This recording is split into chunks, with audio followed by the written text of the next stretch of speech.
absolutely every single word is more or less planned. I'm sorry to disillusion you. You know, a lot of you guys are thinking, man, everything comes out of his mouth is funny.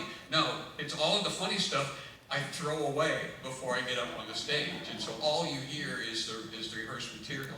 And so when you don't do that, when you don't do those reps, it has an impact. You know? And I had a dream a couple of years ago that I forgot my act. I was in a, and you ever had a dream where you need to be someplace, like they call your name, you're supposed to go up front and speak at church or something like that, and you don't have any shoes on or any pants? Anybody else have that dream? Anybody have that dream? Yeah. Just me? I'm the only one. Well, I had a dream that I was standing up in front of this vast audience of people, and I could not remember a single joke, not one. And it was, I couldn't even remember how it even started. And I woke up and I was all sweaty, and because I was flop sweating, because I didn't know I was dreaming. That's the thing about a dream. You don't know. It seems so real. Except for not wearing pants. That was a little weird. But I woke up and then I couldn't remember my act. And what freaked me out is that the same brain that was giving me that dream is where I keep my act. And so it just, I felt like I couldn't trust my head anymore. And so that didn't stop me from taking this gig. So.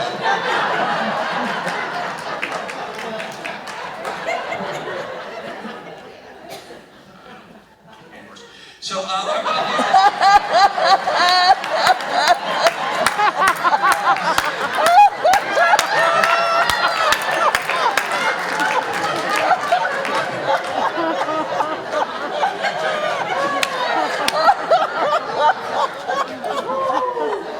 that actually was a rookie mistake that I just made when I was make fun of the guy who's going to run your slides. I told you, this is only the fourth show that I've done. I've forgotten everything. Or make fun of the guy who's running the sound. So what I'm going to do is I'm going to start with some things that I have observed over the years. These are just things that are in my notebook. I'm going to share stuff that's in my notebook. So some of it's raw, some of it's never been done before. And is that all right? Can we do some of that? Can we just you guys can judge and belittle and criticize? Yeah, we got. Who's here for criticism? Let's hear it. It's been a long year, hasn't it? You haven't had a chance to complain at somebody for something. You can't. Gripe. This guy was the best you could come up with. So the first thing I want to do is some pictures that I've been snapping as I travel around. I used to travel. I used to get on airplanes and travel around and stuff. And I would find what I thought were funny things. So I took this picture. Because it seemed funny to me. It's like, I can imagine the guy in there, you walk into that place and he's got a bear claw up on the rack. And we're like, we're going to suck all the raspberry jelly out of it and replace it with cream. Trying to get it done by Friday. Next one is, that's the Billy Pierce Education Building. And I thought, man, Billy must need a lot of help if he's got his own building. I thought it was funny. Never met Billy. There's a sale, pineapples and blackberries, 99 cents each.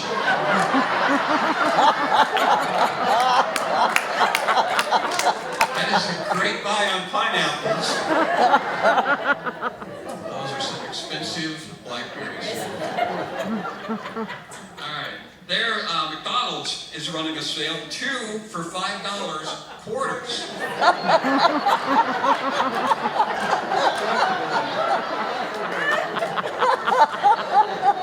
Now, yeah, and they'll also sell you blackberries for 99 cents. McDonald's is pulling a scam. Here's one for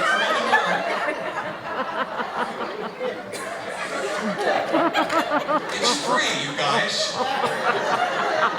So it's actually cheaper than blackberries. The catch is that you've got to provide transport. But if you leave it in the horse a little while,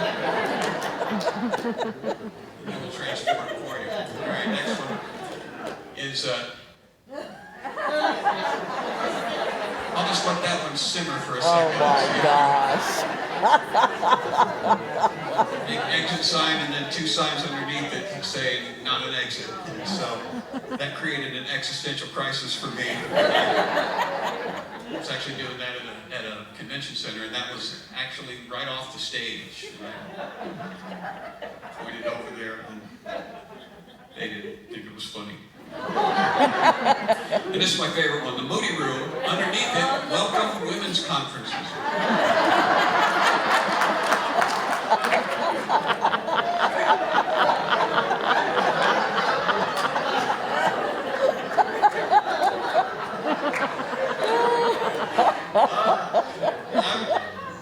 I walked downstairs in the conference center, Cedar Lake Conference Center, Ministerial Conference Center, and walking past the classrooms, they have one of the rooms named the Moody Room, and that sign was underneath it, and that proved to me that there is a God and He is good.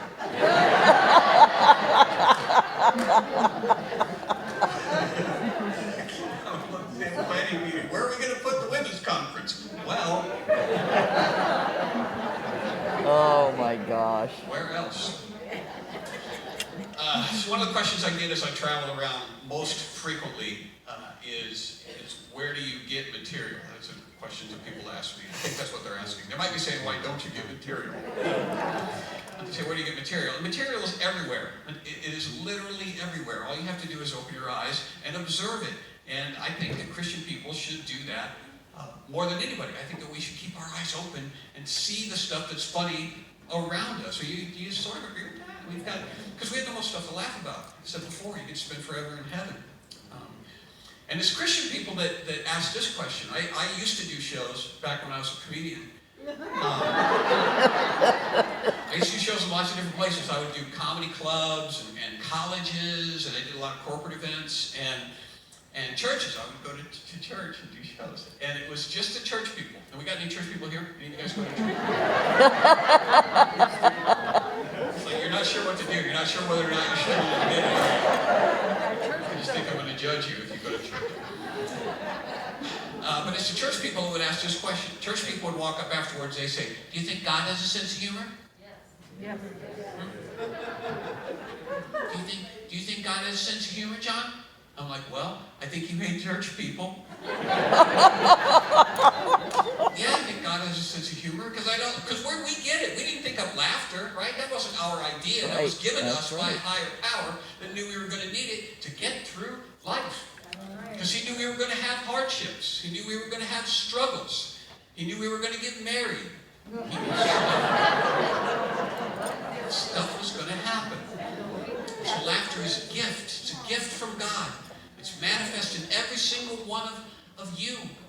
All of us. God has put something in every single one of you. Something stupid in every single one of you that the rest of the world is supposed to laugh at. So when you cover up your stupidity, you are robbing people of a blessing.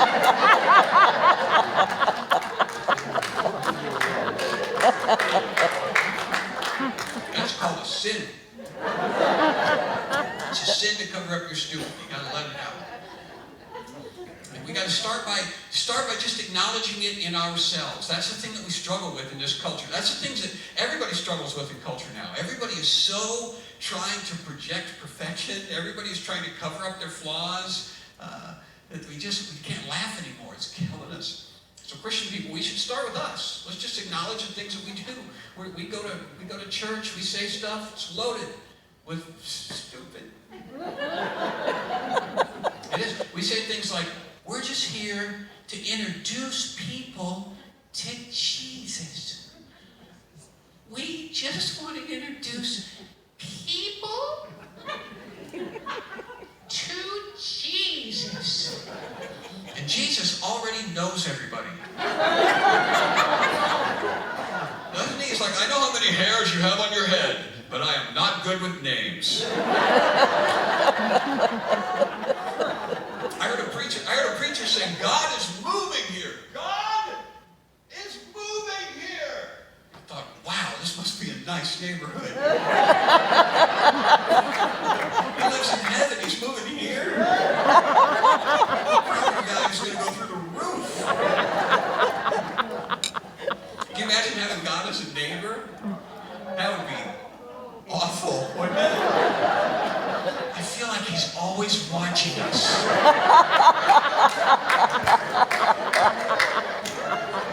We put up a privacy fence, it's doing nothing.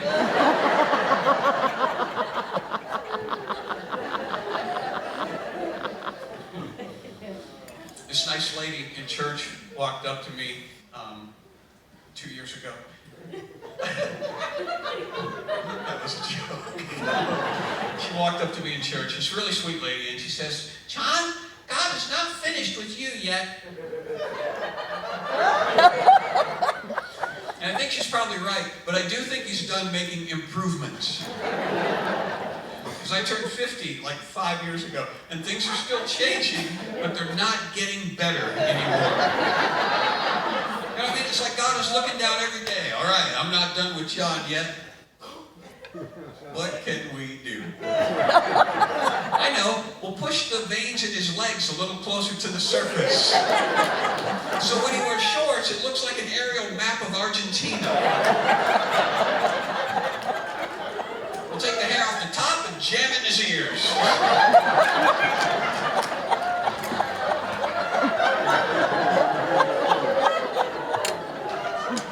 Shove a little bit up his nose, too. Why not? It's like I got 2 little car washes down.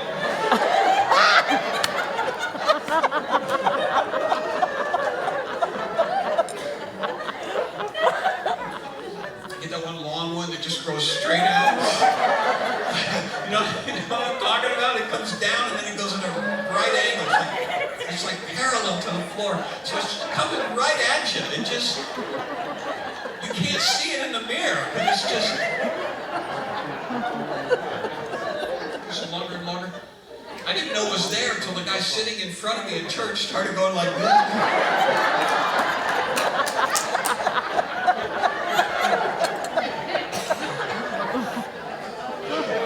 And you just pull it out and it's connected to every nerve in your body.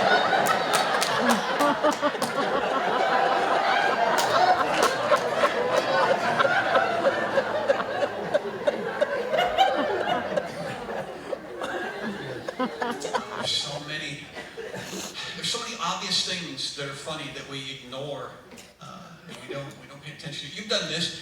You've all done this. You're driving down the road. You pass a semi truck. You lean towards the window and go.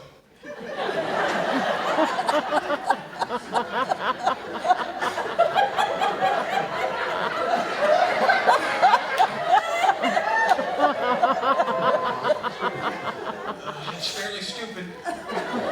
Have you ever had a semi-truck pass you and go?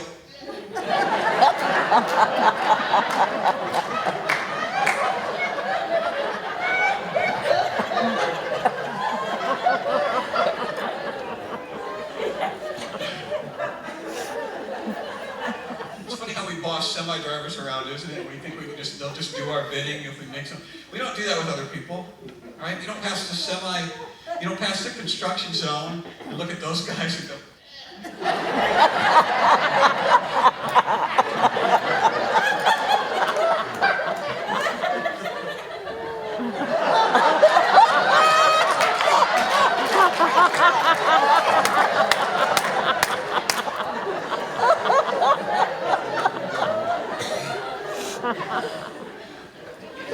Some of you work at the Department of Transportation, don't you? I've said all the postal workers, and I've said all the DOT, I'm going to upset everybody before we're done. You know, I was thinking about this a while back, that there is, that God could have made us any way He wanted. You know, He could have done anything. Anything He wanted to do. And He did.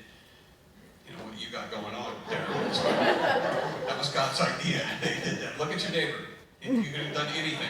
And that was... I know he loses something with the mask, but imagine you see the whole deal. and he designed us the way that he did because it's ripe with humor. I mean, there's just, God's sense of humor is everywhere. I mean, platypuses, I mean, that had to be, come on. He was just playing around, right? He just had parts left over. You know? There you go. There's the thing. He made us so that we sneeze. You know, we don't have to do that, but we do because it's hysterical. There's no dignified way to pull off a sneeze. It's like God's gift to the rest of us. You know, when you sneeze, because sneezes are like fingerprints. I mean, they're unique to the individual that does them. There's some categories. There's several categories for people like me, and you always know when I'm about to sneeze because I give a big performance leading up to it. I'm like.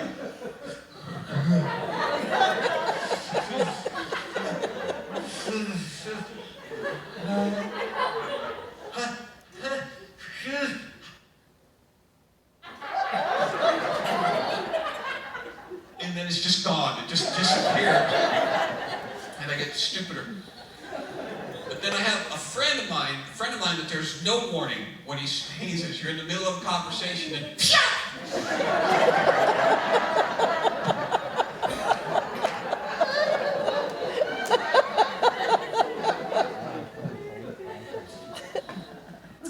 and the sun. Have you ever been driving down the road and the sun hits you in the eyes and makes you have to sneeze because of science? You're driving along, and if there's a passenger, they have no idea what's going on. It's fantastic. So you can't close your eyes for a proper sneeze because you're driving. So all they see is this.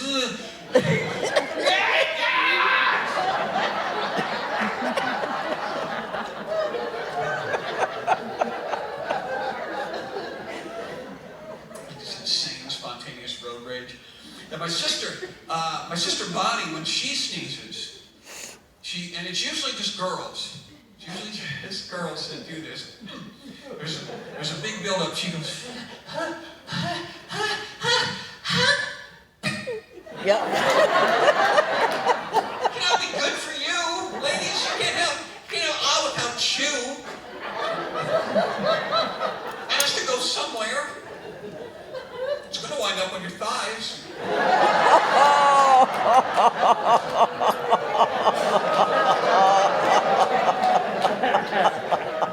Are you booing me?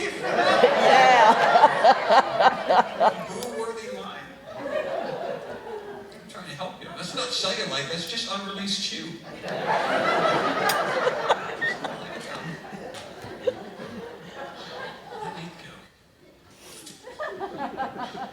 Farts are funny.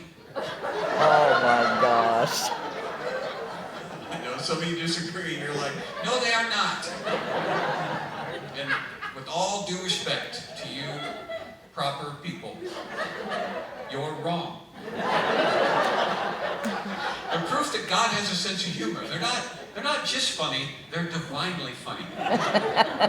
They're proof. It takes the perfect mind of God to come up with a universal punchline like that.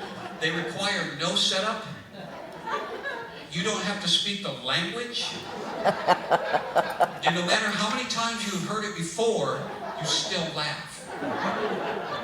I picture God up in heaven after he made man, pretty proud of himself, brings the angels over. Hey, come here, you guys, look at this. Look what I made. It's man. Now, from time to time, gas is going to build up and have to come out. I could have had it come out through his pores, like I did with the plants. But I had a better idea.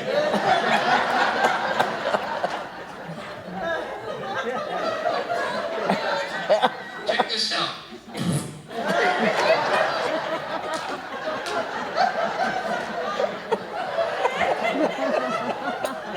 That is hysterical.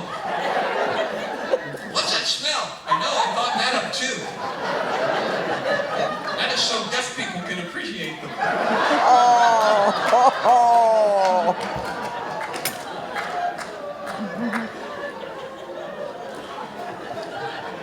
When Jesus went around with 12 fishermen. Do you think those guys were sitting around a campfire? Oh, excuse me. No. James and John were called the sons of thunder.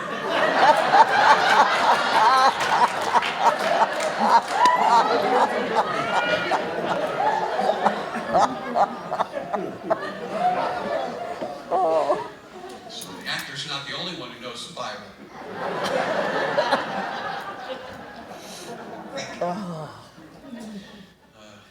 So we've just got to have a sense of humor about the things, especially the things that are disasters, the things that are the most traumatic, the things that are the most disastrous in our mind. Those are the things that are the most ripe for comedy. It doesn't seem like that when you're going through it, but those are the big things that make the better stories later on. Those are the things everybody wants to hear about. You know, nobody ever wants to hear about how great everything's going. You notice that? Everybody wants to hear about the time everything fell apart. Everybody wants to hear about all the disasters that have happened. And so we should be willing to embrace those, you know, when they come along, because life is wrought with them. Anybody ever had an animal in the house that didn't belong there? Oh, yeah. Besides a cat? Yeah.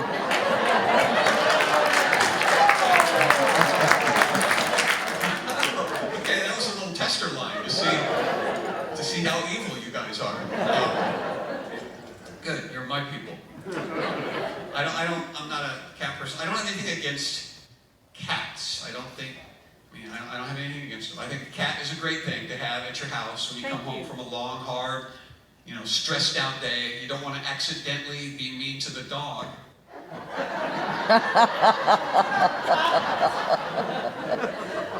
But a cat was the cause for the last fight that my wife and I had. It wasn't even our cat. It was a stray cat that got hit by a car out in front of our house, which upset me at first because it was on the front porch when it happened.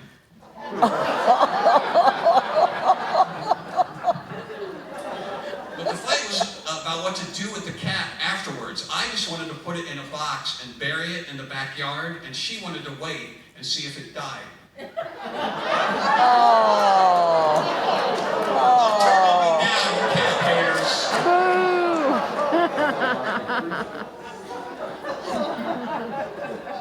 I didn't go too far. So anybody had an animal in the house that, you know, like some sort of a wild critter that got in that was that caused you stress? What'd you guys have? A possum? Yep. In the attic. So who discovered the possum in the attic? You just heard it. You heard it simultaneously, the two of you, sharing a moment. So who found it? Did you? You had somebody come to the house and get it, but you knew it was up there, right? You don't just have people come to your house and check for possums at random. Right, you could hear it. Okay, so you heard something up in the attic. Are you guys like, did you go, hey, that sounds like possum feet? You just knew something was up there. So you thought, well, we should call somebody. So who'd you call? Department of Natural Resources? Department of Natural. So you just assumed it was an animal and not some sort of transient human.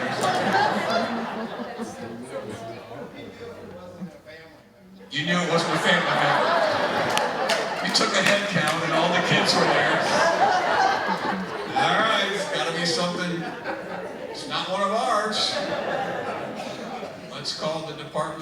Let's have the animal department come and tranquilize whatever's up there. So what did they do?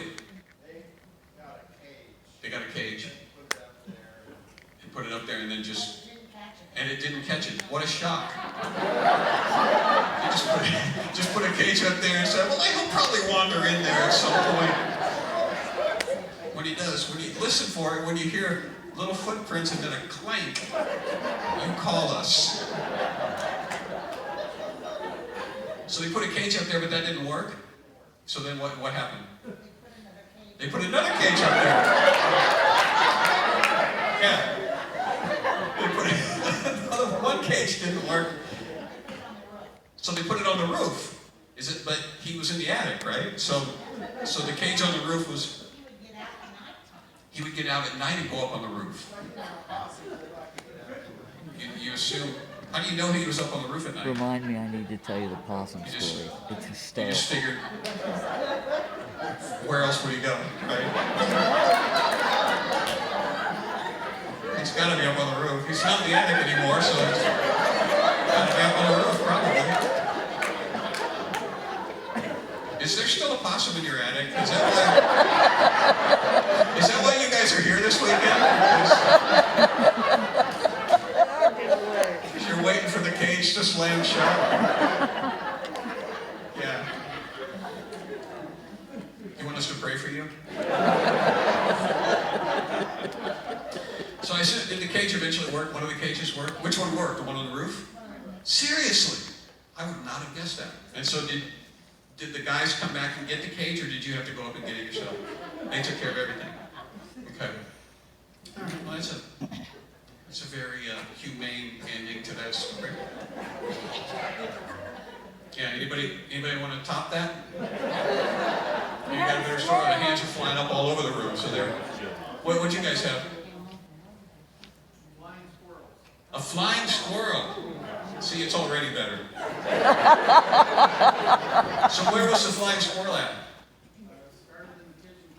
Started in the kitchen cabinets.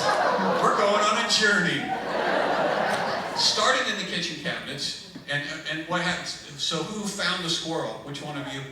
You did. So you opened up the cabinets, just get some cereal or whatever. Okay, so the squirrel came out. I have to go back here now. I can't hear. I can't hear anymore. Yeah. It's like turned into The Price is Right. I'm thinking $20 if you got a hard-boiled egg in your purse. Let's make a deal. I know that. I don't need you guys fact-checking my jokes, all right? I'm not running for office. Right out loud. I don't really have $20 either, so what did you say he found? You opened the cabinet, and what did you tell me? The squirrels could open the cabinets from the inside.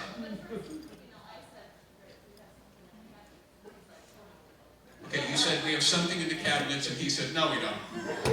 Because why should he believe you? Right. Have you been untrustworthy in the past? Has she does she always say, man, there's something in the cabinets, in the washer, in the dryer, something under the bed? Is she like that all the time? There usually is something? So did you really not believe her, or were you just chicken?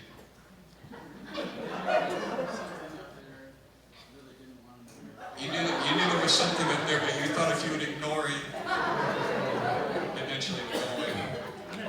Or maybe she would call animal control. They'd come and put a cage up there and solve all your problems. So what did you do? So they could push them out from the inside. Could they open them also from the outside? Because how did they get in there?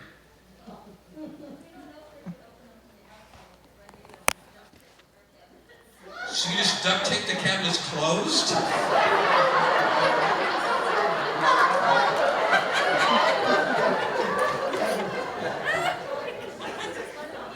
Right.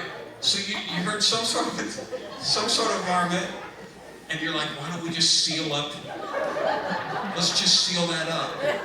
So what cabinet were they in? Was it dishes, or was it? Oh, all of the cabinets connected.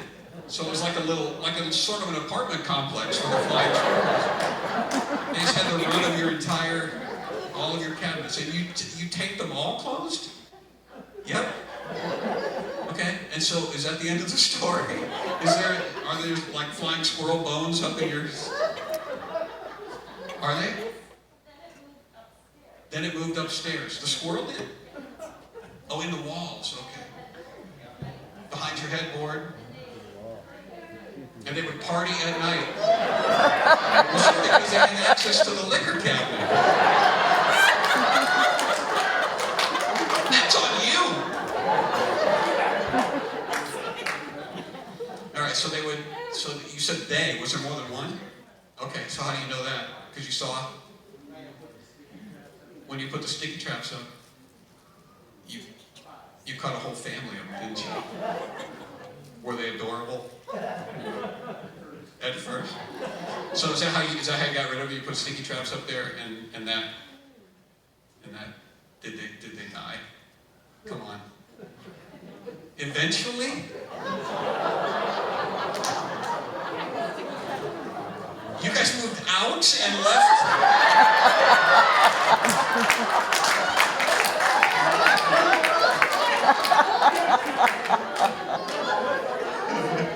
Well, it's a good thing you guys are wearing masks.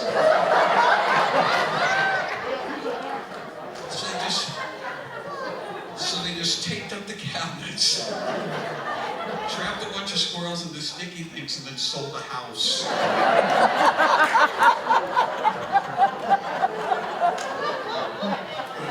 That's the greatest story I've ever heard. I imagine the new owners is like, is there anything weird we should know about this house? Nope. Not a thing. Gosh, all right. Anybody else got another? One more. You're not gonna beat that one. But somebody who's in the back. What you? All right. I gotta go back here. Why is it? How come nobody in the front will talk? What you guys have? We had a squirrel in it. We've had several things in the attic. A squirrel? Was Our it? cat notified us that there's something in the attic because she'd be looking up. So your cat was it? So this was a land-based squirrel, not a flying squirrel. Yeah. Okay. And so your cat discovered it. It was looking up. To hear it You could hear it where? in the attic. In the attic. Yeah. Okay. And you're pretty sure it was. It didn't sound like a possum. Possum on the roof also.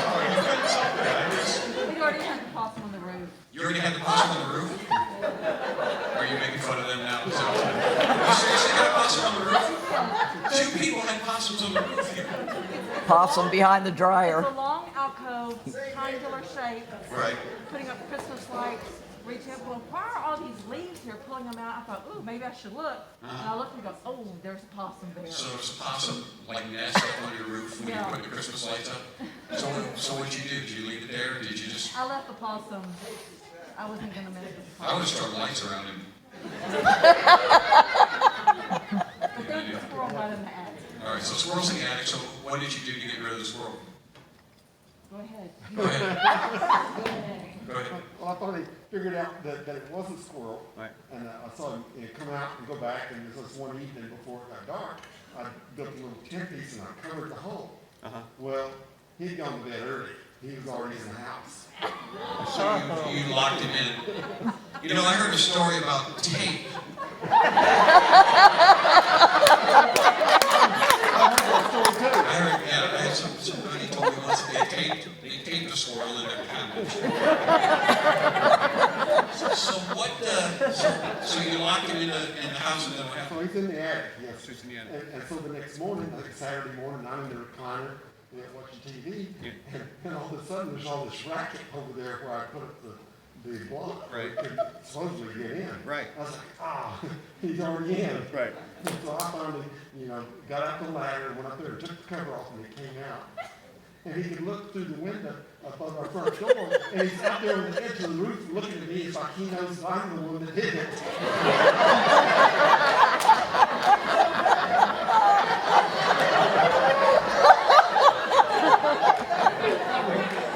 I don't know why you guys are laughing. Have you ever seen the withering stare of a squirrel through your window? Sympathy here. So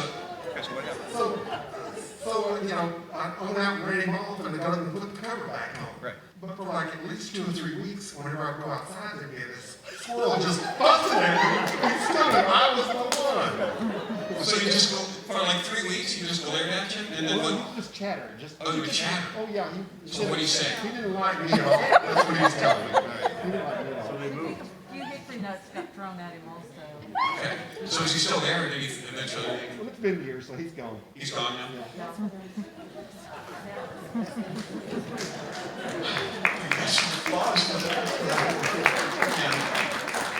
Okay, all right. Well, here's my dilemma. I had a story I was going to tell, but it's not as good as yours.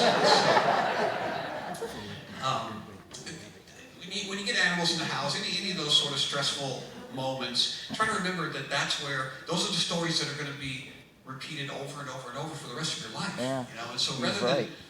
rather than being upset about it, you can kind of go into it with this enthusiasm. It's like, oh great, this is gonna be a story I can tell. You know, while you're duct taping the flying squirrel in your camouflage. It's like, I can't wait to get back to the Cove and tell everybody about this. But it doesn't have to just be that kind of stuff, you know, the flat tires, you know, and any sort of thing that causes you some sort of a bump in your existence. Rather than having that be something that upsets you, it's something that you can kind of look forward to with enthusiasm. We have animals, you know, get in our house. We live in Indiana, and so, yeah, they can't stand it outside, so they come in. And my wife is the type of person, she's here, she hears things in the middle, and she'll even tell you that this is a true story. It's embellished, but it's a true story. My wife has better hearing than I do, and so she hears things in the middle of the night that kind of scares her, and so she wakes me up because she thinks I'm going to, you know, do something to help. she thinks I might be useful, you know. So she wakes me up. She woke me up once because she thought she heard a prowler. She's like, John, there's a prowler outside. Go get him. She woke me up once because she thought she saw Bigfoot in the shrubs. I think Bigfoot is in the shrubs. Go get him. And she woke me up once because she saw the silhouette of Winston Churchill on our living room. I was like, Winston Churchill's in the living room. So a little while back, it's been a few years ago, she woke me up because there was a rat in the kitchen. That's what she said, John, there is a rat in the kitchen. Go get him. So it's like 3 o'clock in the morning. I stumbled out into the kitchen expecting to find nothing. And sticking out from underneath our microwave stand was a tail like that long. That big around, pink, connected to a rat's. Now pretty much wherever you see a rat's tail connected to a rat's rear end, the rest of the rat is right there in the vicinity. Generally. And so being the man of the house, I jumped upon the countertop and went,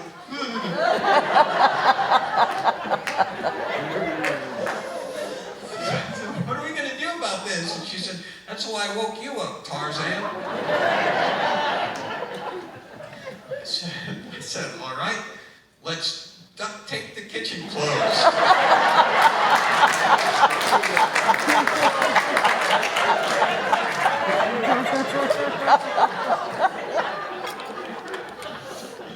She said, that is a stupid idea.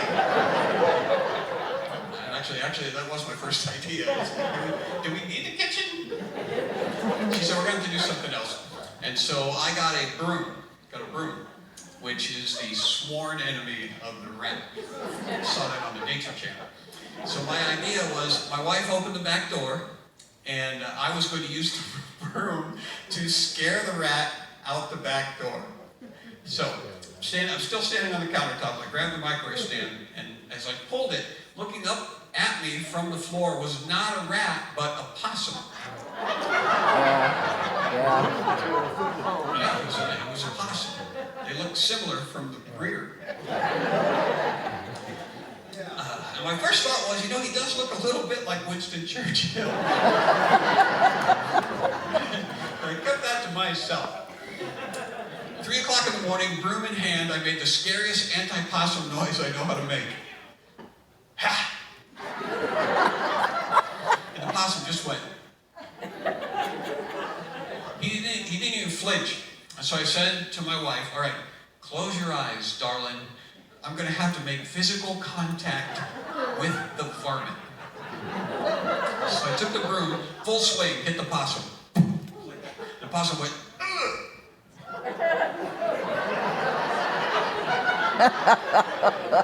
I said, all right, we got a new pet. Let's name him.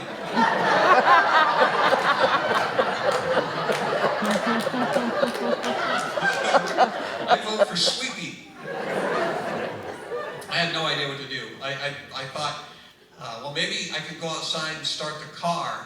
will hear the engine running, and he'll run outside and fling himself under the wheels.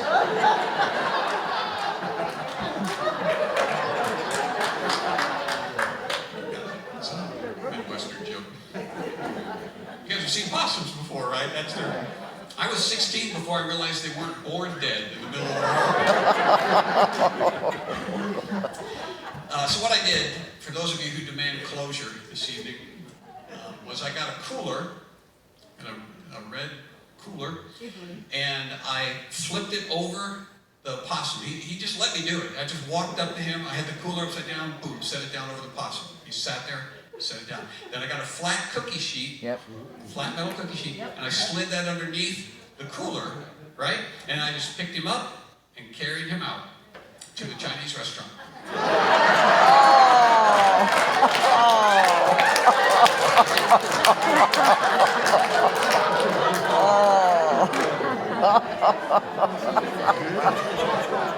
They already had our cat, so I just...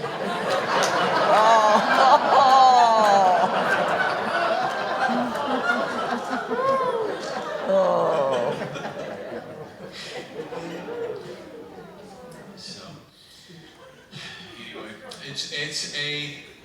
it's an important thing to be able to laugh when things are not going the way that we think that they should go. When things are going out of control, it's important that we be able to maintain a sense of humor about things, because at the end of all things, God is in control, and we know that. So we just got to remember that. And when you remember that, then everything becomes kind of funny. And you can start opening your eyes to the things that you see around the world and the things that are happening in your life, and you can go, gosh, this is actually kind of funny when you look at it with the right perspective. And it's okay. It's okay when people laugh at you. You know, don't get upset when people laugh at you. That's the highest form of compliment that you can give a person. You know, there's this delusion that we have in our culture that when people laugh at us, that they're demeaning us, they're putting us down, they're laughing at me, they're putting me down. No, they're esteeming you. You know, we always want to be around people that make us laugh, don't we? You want to be around those people, right? If they're funny, you never say, oh, that guy, he's hilarious, he cracks me up. Hope he doesn't come. That's the last person I want to see walk in. People laugh at you. We've got this idea that people want to see us at our best. Got a beloved person in my life is that way. She's like, I just want people to see me at my best. Is that so wrong, John? I just want people to see me at my best. I'm talking about my mom who gave birth to me. She's so sweet. I just want people to see me at my best. John, is that wrong? Is that wrong? I just want to see me at my best. I just want to see me at my best. I'm like, Mom, we don't want to see you at your best. We want to see you fall down the stairs.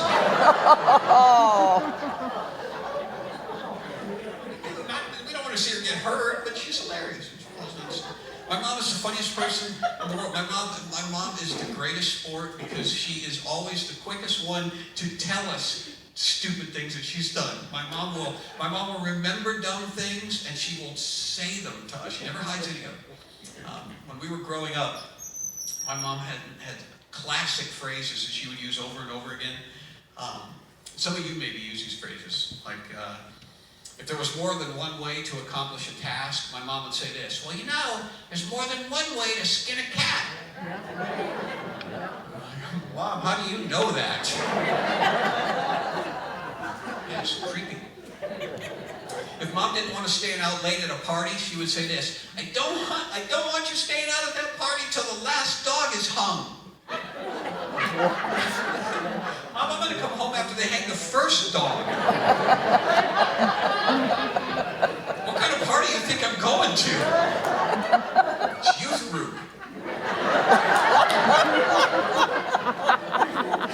We're not Methodists.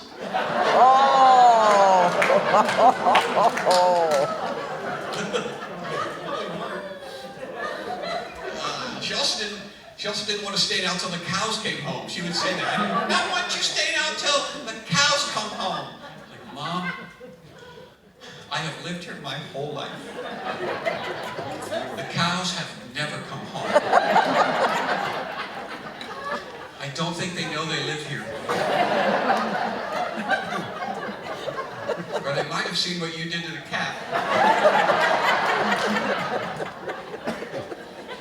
was stupid. That's the reason we'd leave the front door open. We left the front door open, she would lose her mind. She's like, you left the front door open. Were you born in a barn? I don't know. You were there. It seems like you remember a detail like that. It's positively a biblical event. That's in case the cows came home. They can't work a doorknob with their cloven hooves. If we couldn't find anything, if we ever lost anything, my mom would come in and tell us all about snakes.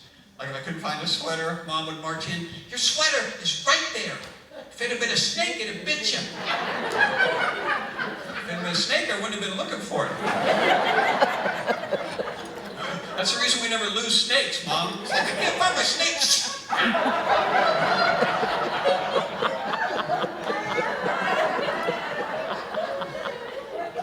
found it. It's coiled up under my sweater.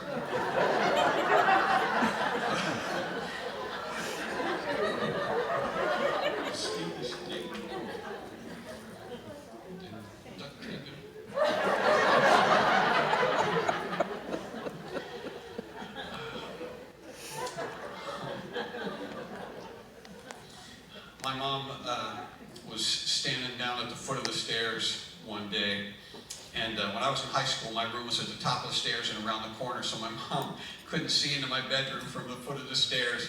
So she calls up to me. She goes, John? Yeah, Mom? Are you still here?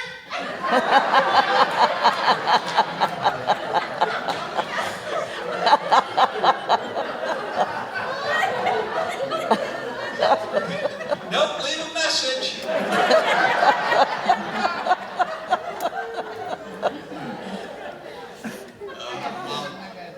My mom was driving my brother and I to school one day. This was earlier. We were probably 7, maybe 8 years old. We're in the back seat of the car, and I promise you this is absolutely true. She's driving along, and a squirrel hops out in the road, like 50 yards in front of her. She darts out in the road.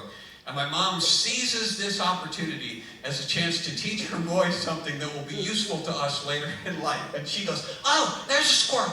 There's a squirrel. Boys, listen to me. Pay attention. This is very important. When you get your driver's license and you start driving, you never swerve to avoid an animal because he will get out of my way.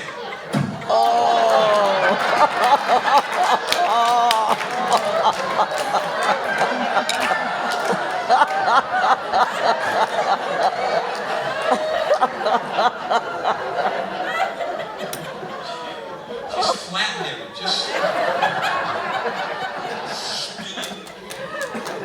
Just before we got to school, there was a crossing guard in the intersection, and my brother and I are yelling, "No!"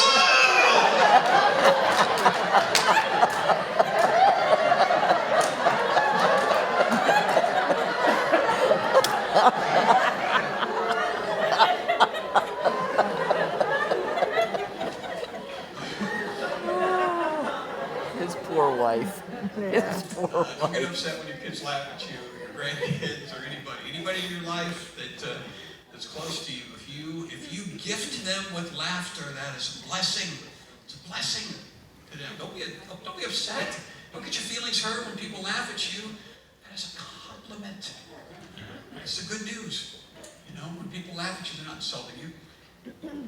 They're lifting you up.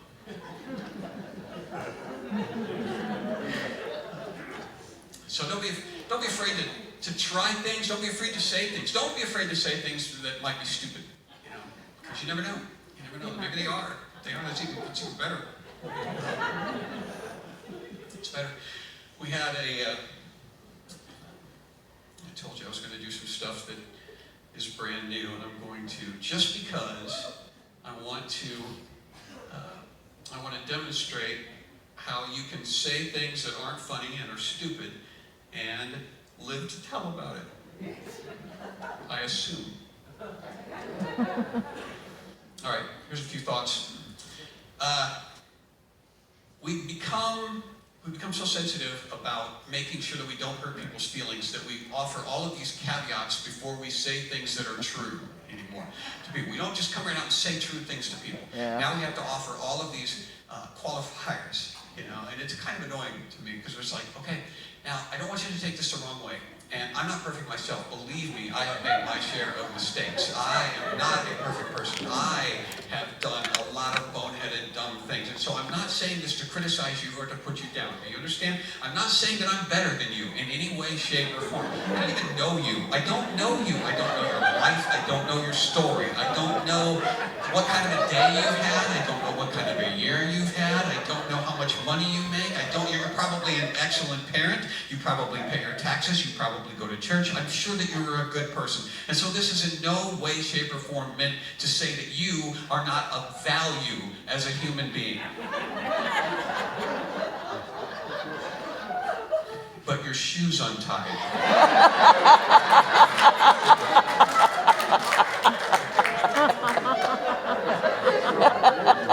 It's better than I expected, all right? I think radar detectors are funny because we pay the police department to keep our streets safe, and then we buy equipment that prevents them from doing their job properly. And I'm wondering why, if we are allowed to have radar detectors, why we can't just have radar jammers while we're at it. You know, like they have in F-15s where we just jam all of the radar. And for that matter, why don't we just install other devices in our car that would make it impossible for the police to pull us over, like smoke screens and oil slicks.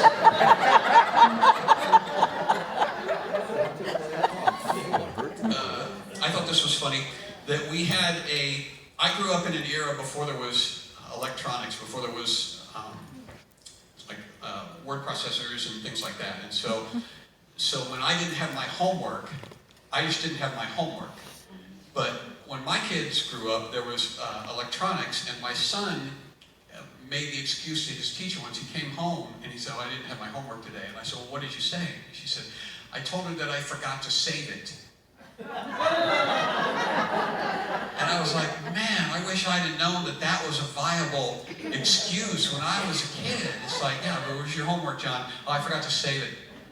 I finished it, but then I just wadded it up and threw it in the fireplace. I forgot that I was supposed to save it and hand it in.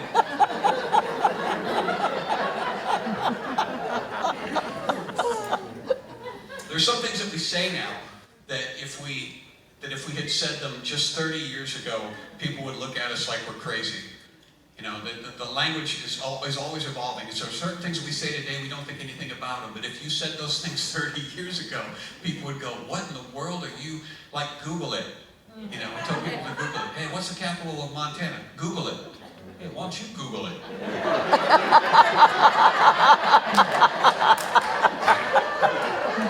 I got your Google, so's your mother.